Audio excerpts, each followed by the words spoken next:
Assalamualaikum warahmatullahi wabarakatuh. Pertama-tama marilah kita panjatkan puji dan syukur kehadirat Allah Subhanahu wa taala karena telah memberikan nikmat sehat kepada kita. Tak lupa sholawat serta salam semoga tetap tercurah limpahkan kepada junjungan kita Nabi Muhammad SAW. Perkenalkan, nama saya Tania dari kelas B Manajemen Reguler, akan memaparkan tentang bab sholat. Sholat dalam arti umum yaitu sebuah ibadah yang diwajibkan oleh Allah Subhanahu wa taala kepada umat muslim. Secara bahasa, sholat berasal dari bahasa Arab yang artinya doa. Sedangkan menurut istilah, sholat adalah serangkaian kegiatan ibadah khusus atau tertentu yang dimulai dengan takbiratul ihram dan diakhiri dengan salam. Hukum sholat dapat dikategorikan sebagai berikut. Yang pertama, sholat fardu. Sholat fardu ialah sholat yang diwajibkan untuk mengerjakannya setiap waktu sholat. Sholat fardu dibagi lagi menjadi dua, yaitu fardu ain, yaitu kewajiban yang diwajibkan kepada seorang mukallaf langsung yang berkaitan dengan dirinya dan tidak boleh ditinggalkan atau dilaksanakan oleh orang lain, seperti sholat 5 waktu dan sholat Jumat, fardu ain untuk laki-laki. Yang kedua, fardu kifayah, yaitu kewajiban yang diwajibkan kepada seorang mukallaf tidak langsung berkaitan dengan dirinya. Kewajiban tersebut menjadi sunnah setelah ada sebagian orang yang mengerjakannya. Namun bila tidak ada orang yang melaksanakannya, maka kita wajib mengerjakannya dan menjadi berdosa jika tidak dikerjakan, seperti sholat jenazah. Yang kedua, sholat sunnah. Sholat sunnah adalah sholat yang dianjurkan atau disunahkan akan tetapi tidak diwajibkan. Sholat sunnah dibagi menjadi dua, yaitu sunnah mu'akkad. Sunnah mu'akkad yaitu sholat sunnah yang dianjurkan dengan penekanan yang kuat. Misalnya sholat sunnah witir, sholat di hari raya Idul Fitri dan Idul Adha. Yang kedua, sunnah ghairu mu'akkad, yaitu sholat yang dianjurkan tanpa penekanan yang kuat, seperti sholat sunnah rawatib. Allah berfirman dalam surat Al-Isra ayat 78, "Dirikanlah sholat dari sesudah matahari tergelincir sampai gelap malam. Dirikanlah pula sholat subuh. Sesungguhnya sholat subuh itu disaksikan oleh malaikat." Perintah untuk sholat diungkapkan juga dalam Al-Quran surat Al-Baqarah ayat 43. Dan laksanakanlah sholat, tunaikanlah zakat, dan rukuklah beserta orang-orang ruku.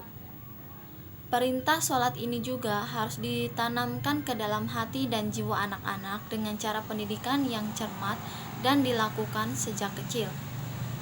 Syarat-syarat wajib sholat. Yang pertama, beragama Islam. Yang kedua, sudah baligh. Perintahkanlah anak-anakmu mengerjakan sholat di waktu usia mereka meningkat 7 tahun dan pukullah kalau enggan melakukan sholat di waktu mereka meningkat usia 10 tahun. Hadis riwayat Abu Dawud.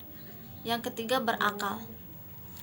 Sebagai hadis yang artinya, setelah diangkat pena itu dari 3 perkara, yaitu anak-anak sehingga dewasa atau baligh, dari orang tidur sehingga ia bangun, dan dari orang gila sehingga ia sehat kembali. Hadis riwayat Abu Dawud dan Ibnu Majah.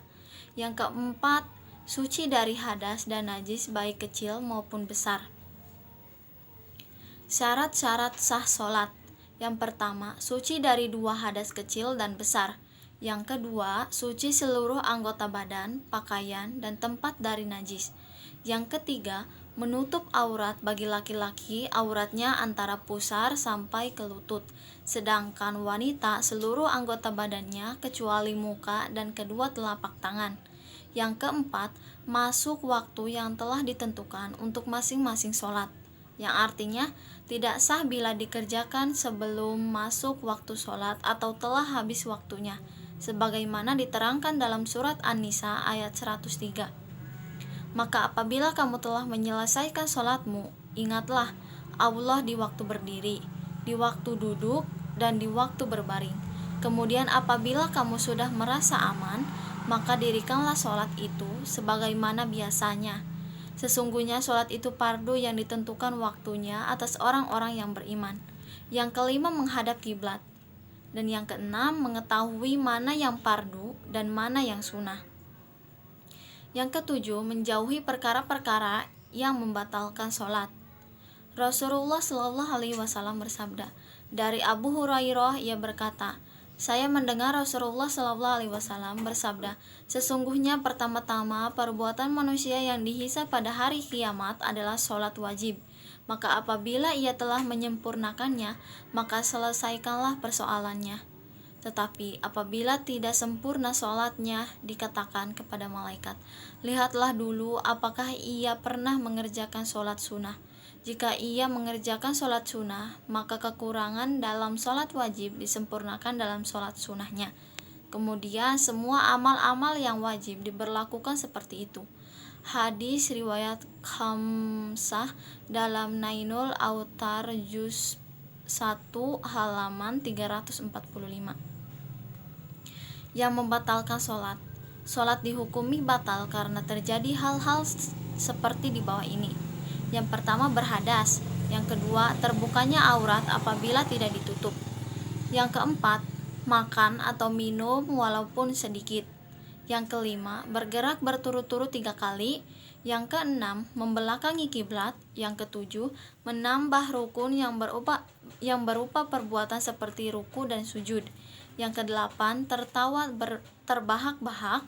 Yang kesembilan, mendahului imam dengan 2 rukun fi'li dan tertinggal 2 rukun fi'li tanpa uzur. Yang terakhir, murtad, artinya keluar dari Islam. Hakikat sholat. Hakikat sholat adalah menghadapkan hati dan jiwa kepada Allah dengan cara yang dapat mendatangkan perasaan takut dan cinta kepadanya, serta menumbuhkan dalam jiwa akan kebesarannya. Sekian pemaparan yang dapat saya sampaikan. Mohon maaf apabila ada tutur kata yang salah dan tidak berkenan di hati. Saya akhiri, wabillahi taufiq wal hidayah. Wassalamualaikum warahmatullahi wabarakatuh.